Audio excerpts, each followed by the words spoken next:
Good evening, Bahamas. Coming up tonight on our news. Multi-million-dollar bills still finding their way onto the government's balance sheet. We've got the numbers for you straight ahead. There's the gap in the road. There's the raging sea. Our news is here on the Glass Window Bridge.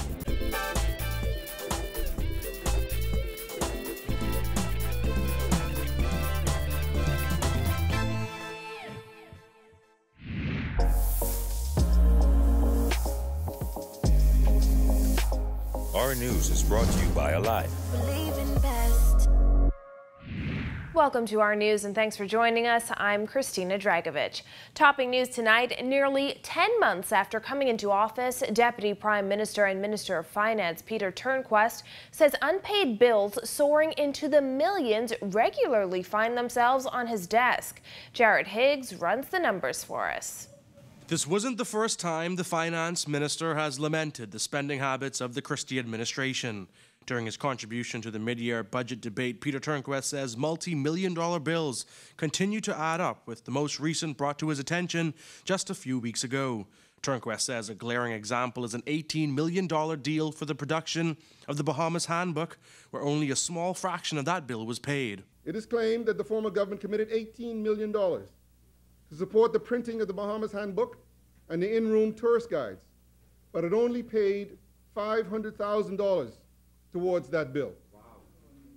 The former administration did not put this work out to contract, nor send it to Cabinet for approval. It is now left to our government to sort this matter out and investigate the $17.5 million that is supposedly still owed. Back in May 2017, Turnquest accused the former government of leaving the cupboards bare. At that time, government announced that it would borrow more than $700 million, with $400 million being earmarked to pay bills from the previous year. Adding to those bills were rental agreements, which Turnquest says are worth millions of dollars, and the buildings being leased aren't even occupied by the government or its interests. But we owe $13 million in one case, $14 million in another case. And not one government worker ever put his foot in the building. And in order, there's no exit clauses. No, the lease cannot be terminated. And so we have to pay out to the end. So they say. We're stuck. $13 million, $14 million. The finance minister says while there are big bills, dozens of smaller bills contributed to more than $50 million in unpaid bills being processed in the first half of the fiscal year. Among these were $13.2 million in respect of 573 prior year transactions across the breadth of ministries and departments, of which $3.8 million at the Ministry of Finance, $2.4 million at the Ministry of Foreign Affairs. Boy, y'all is having a good time. $2.1 million at the Ministry of Public Service and National Insurance, and $887,000 at the Royal Bahamas Police Force. The list of the payables that were $20,000 or higher, I also have available. The controversial Bahamas Junkanoo Carnival also with lingering debt, despite $21 million being spent on the festival. Despite all the hoopla around the Bahamas Junkanoo Carnival Festival, the Ministry of Finance had engaged an accounting company, which had not been paid through the resources of the Carnival Festival, and which had been holding on to bills from last year. So the money that went to Carnival, $14 million, I think it was, $19 million at the end, I believe. 21, I'm corrected. Still didn't pay the accounting firm. These unpaid bills and increases in spending had the effect of increasing the country's national debt. When the Progressive Liberal Party came in power in 2012, it stood at $3.9 billion, eventually rising to $6.5 billion by the end of their term. They managed to increase the debt while at the same time earning some $1.5 billion in new revenue from the introduction of value-added tax between January 2015 and the end of 2016-17 fiscal year. And so the question is asked, where's the VAT money going? They never told us that. The level of expenditure. They ate it up. Wow. They not only ate up the amount of money that they earned in VAT, the additional revenue that they earned in VAT, $1.5 billion, but they went out and borrowed another $2.6 billion. Turnquest says the government has had to borrow nearly $1 billion since coming to office, nearly half of which, he says, was used to cover old bills. Reporting for our news, I'm Jared Higgs. Well, Prime Minister Dr. Hubert Minnis says he will address the Oban saga during his mid-year budget contribution. Up to this point, still no answers from senior government officials to questions surrounding the controversial Oban deal. The $5 billion oil storage and refinery agreement for East Grand Bahama came under scrutiny when it was revealed that the company's non-executive chairman, Peter Krieger, had settled a claim with the Securities Exchange Commission. Further, video from the Nassau Guardian raised more eyebrows when it was revealed that Krieger signed what appeared to be Oban President Satpal Dunna's name during the heads of agreement signing. Tell us what you think about Peter Krieger clearly signing the other gentleman's name on the document. I will speak about the Oban issue when I speak during my mid-year budget address. I've told you that before, and that still holds. During the mid-year budget address, I will enumerate a lot of things, and I will speak about Oban. Are you still confident in the deal? I will speak about Oban issue then. Okay, thanks.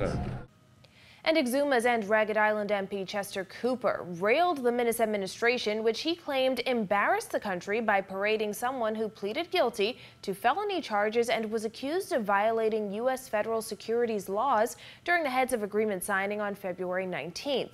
Cooper likened the controversy surrounding Oban Energies and its non-executive chair, Peter Krieger, to amateur hour at the Apollo. He urged the Prime Minister to find a way to extricate the Bahamas from a deal which he says has started off very badly.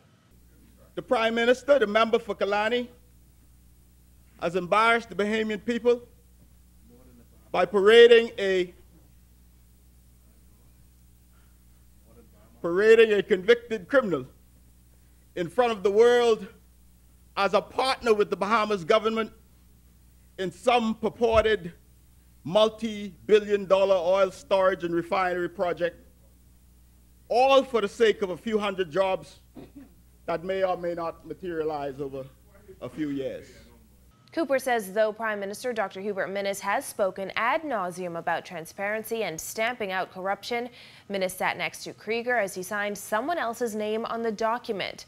Furthermore, Cooper says it took media investigations to unearth Krieger's questionable past and to reveal that Krieger did not sign his own name on the document.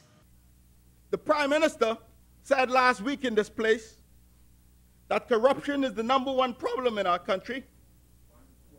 Yet there he sat right next to a presumably corrupt individual whose name would later become synonymous with our shame. Of course, the government didn't say one word about Mr. Krieger when he sat next to the Prime Minister, the people's Prime Minister, and amongst the National Economic Council, made up of several honorable members of this House. It was the media, Mr. Speaker, who unearthed these revelations about Peter Krieger and got him on record admitting to his corrupt past. It was also the media that revealed that the heads of agreement signed by Krieger on television was not the same document that Minnis tabled in the House of Assembly last week. Cooper questioned if Oban President Satpal Dunna signed the tabled agreement on the same date as the press conference. Why wasn't Dunna present? The Tribune newspaper said that Mr. Donor was fired from a company called Credit Sight for gross misconduct. Credit Sight is a research firm, a credit research firm, not an oil company. The newspaper also reported that Donor was fired as a used car salesman, Mr. Deputy. Oh my Lord, not the used car salesman. Now clearly, if he wasn't any good at selling used cars, Mr. Deputy, Oban thought we should now promote him as the big man who will operate this $5 billion oil refinery company. Cooper also raised questions about Oban's newspaper ad, which claims that the company will improve the country's gross domestic product by 10.13%. The opposition member of parliament, whose background is in finance, says something smells about the oil refinery project deal, but it isn't oil. Oban wrote in yesterday's papers that the deal will grow the country's gross domestic product by over 10% per annum, Mr. Speaker. This, of course, makes very little financial connect for me. And maybe they should have consulted their accountants on this issue, Mr. Deputy. Our economy has never grown by that much in a single year, not even with Atlantis or Bahama. Something smells about this deal, Mr. Deputy, and it ain't oil. In other news, 2 Eleuthera men were airlifted to New Providence today after they and several others were washed off the Glass Window Bridge. This comes as the search continues for a 19-year-old American who was swept off the bridge 2 days prior. But the recent Swellmageddon, as it's been dubbed, has been the cause of a lot more damage for the people of Eleuthera. Kyle Joaquin was on the island today and tells us more. This right here is the Glass Window Bridge. Now, it appears to be quite calm, but since Sunday, conditions have been far from favorable, prompting police to shut this down.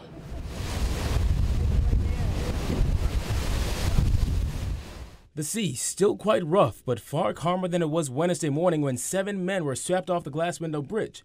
They were reportedly trying to make their way across the bridge to get to work, despite several warnings by authorities.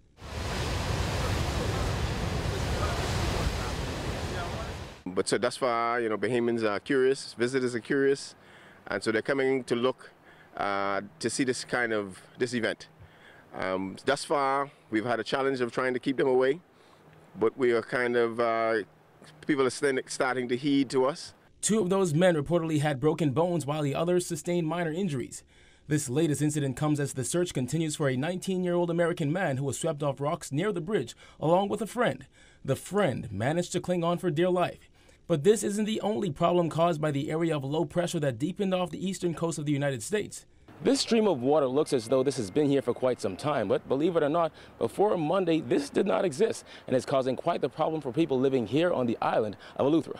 This here is what causing all the breakage now between the islands from North Eleuthera and to central and south. This is the pathway now with the rage bring on, and this is a flowing canal here now that has been made. This goes from straight to the north side, straight through the beach. So the beach, like how you see this here, is in half. The beach is also in half at Golden Key Beach.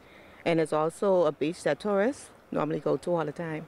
The break in the road making it impassable and literally another roadblock for Eleutherans.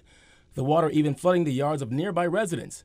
Some have made use of a ferry to get to work and school, but that wasn't available when we were there as seas were too rough. We ran into Catherine Martin, an employee of Sip Sip Restaurant and Bar at the Governor's Harbor Airport. Her boss flew her and several other employees to work. Today we're waiting. My boss chartered a flight for us to get to work to North Eleuthera Airport, and then we still have to catch the ferry cross. And how long will you be staying there? For 5 days, till Monday. Michelle Johnson manages rental properties on French Leaf Beach and is expecting quite a few tourists. However, the roadway presents a problem for her as well. This is a very busy season for us.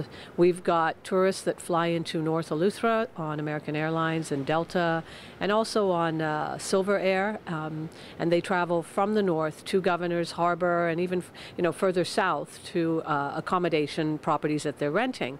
So it's really impacting us. I have people coming in this weekend who are flying into the north, and I'm trying to contact them now to see what arrangements we can make. Engineers traveled to the island to conduct an assessment of the bridge and the roadway. The Works Minister has said finding a long-term solution will cost $40 million. Until then, the officer in charge of the island and the Deputy Chief Counselor have advised Lutherans to steer clear of these 2 areas. Again, we are advising the public to refrain from using this particular street. It is closed, it is dangerous, it's deadly, and they should refrain from coming in this area. This was just how you see this road here? This went all the way over there? Yeah, this is a road, but it's now cracked in half, and this is a constant flow. You have Cape of Bahamas line is down there now. It's not been damaged. I'm sitting on the edge here just so you can get an idea of how deep this really is. Engineers are saying this is about 20 feet wide and 8 feet deep. Now again, they're not sure how long it's going to take to actually fix this, but the Lutherans are hoping it's sometime soon. Reporting from North Eleuthera for Our News, I'm Kyle Joaquin. Still to come on Our News, the water and sewage audit tabled in Parliament. That and more when Our News returns.